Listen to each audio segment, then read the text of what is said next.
Welcome back to Ernie's Journey. I'm Cormac O'Malley, son of General Ernie O'Malley, and today I'm going to be looking at changing attitudes brought to you by Irish Visions.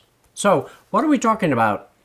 I want to cover a couple of points. The changing attitudes in the countryside as to how rural Ireland was changing, attitudes in Ernie, and what the risks that he was running in his daily life, coming and going from the countryside, and also the impact of what the Black and Tans were who arrived in Ireland in 1920. So one of the best ways to start about changing the attitude of the Irish, these are Irish countrymen, the volunteers who are trying to be recruited by Ernie into the local activities of the brigades, and what the challenge of that is. And he writes about it meaningfully in a letter to Molly Childers later, and he writes, "Progress was slow and heartbreaking. Men simply would not carry out the simplest instructions. I had issued the duty of each officer, had helped to give officers lectures, to supply them with books and maps, but it was not until 1920, when the fighting started, that the men were gradually being fed by minor activities, and they began to become more confident and more independent of the people's control." So that shows you that the IRA activities, in fact, had an immediate result on the morale of the local people. And what do we mean? What did he mean by people's control? He's actually talking about their parents. And when an Ernie O'Malley came into, or any other organizer, came into somebody's home, he brought risk and challenge. The challenge was, could he get the fidelity of the fighters, the potential fighters, to join him? And the risk was that the family would lose their sons, not only by death, but by helping their help with the farm. So as you go on the run, you, in fact, diminish the workforce in the local community. And this was a risk to everyone. Now, when he was finished in the countryside, and usually these assignments were 2 to 3 weeks, and maybe up to a month, he would go back to Dublin. And here again you see what risk he was taking in the travel. So Ernie's journey throughout, you can see the risk that he's taking in the countryside, in the journey to Dublin, and in staying in Dublin. So how does he get to Dublin? Well, usually not by train, quite often by bicycle. There were not too many cars, but plenty of carts and horses. And so he would take a variety of tactics to get to Dublin. There was clearly a risk there, but it was a risk in the sense that he wasn't a known person.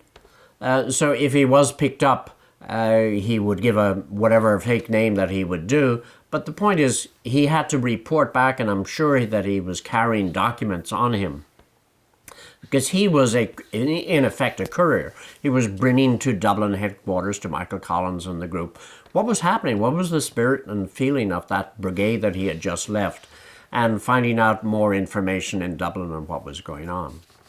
Now, what did he do in Dublin? Well, it was the only time that he got some relaxation, but it was usually a work assignment. He was working under Collins on files, on doing research, on helping out on the organization. And he would visit with various people. But he too had a risk. Every night that he had to seek a place to sleep, he was bringing risk to his friends. He would stay with the Plunketts and Frank Gallagher and other people, again, all bringing risk.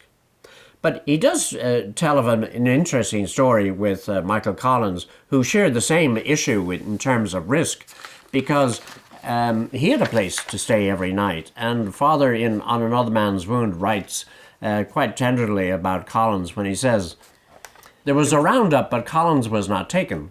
But that night, as he passed a house, he saw troops raiding McGarry's in the street. I waited till they had gone.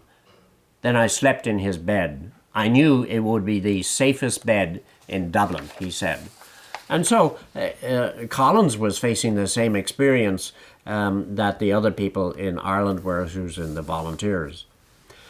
One of the most remarkable elements in terms of helping change the attitude in the IRA and amongst the local people was the arrival in Ireland of the Black and Tans.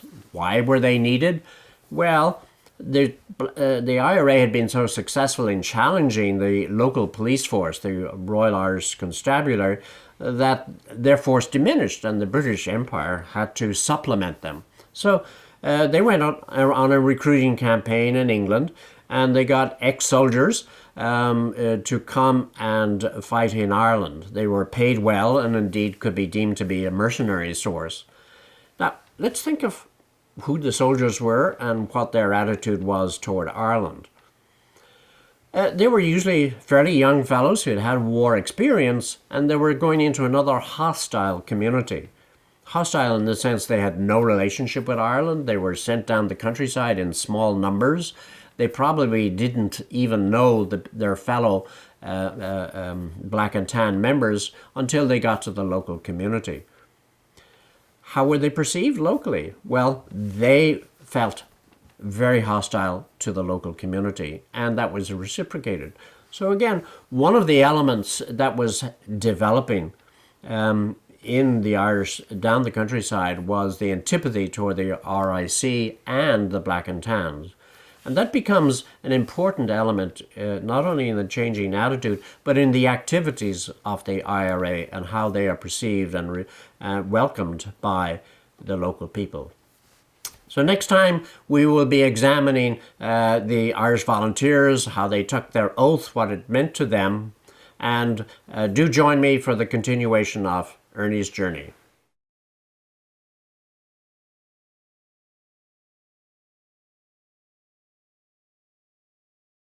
I want to introduce a good friend of mine, Harry Martin.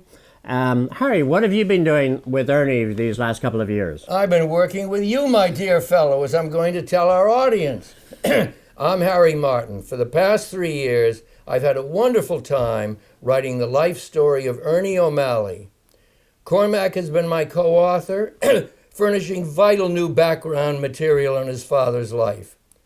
Cormac and I have much in common. His paternal grandfather came from County Mayo, mine from nearby County Galway. We both went to Harvard College. Cormac and I hope to have Ernie's completed biography published soon. You loyal followers of these videos will be entitled to buy first editions of Ernie O'Malley, Warrior Intellectual, signed by both of us. You've already discovered in these videos that Ernie's life as a warrior fighting for his country's freedom is a compelling story. It's the first thing that drew me to him, but there's much more. Just wait until you get to the second part of our book describing his life as an intellectual, an author, a sponsor of modern Irish painters, a filmmaker, and last but not least, a husband and father. Fate decreed that Ernie would marry Helen Hooker, a beautiful, accomplished heiress from Greenwich, Connecticut. She was also as fiercely independent, as artistic, as iconic, as proud as Ernie.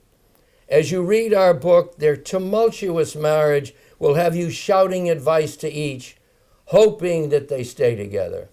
Thanks very much for the chance to tell you about the wonderful project Cormac and I have undertaken.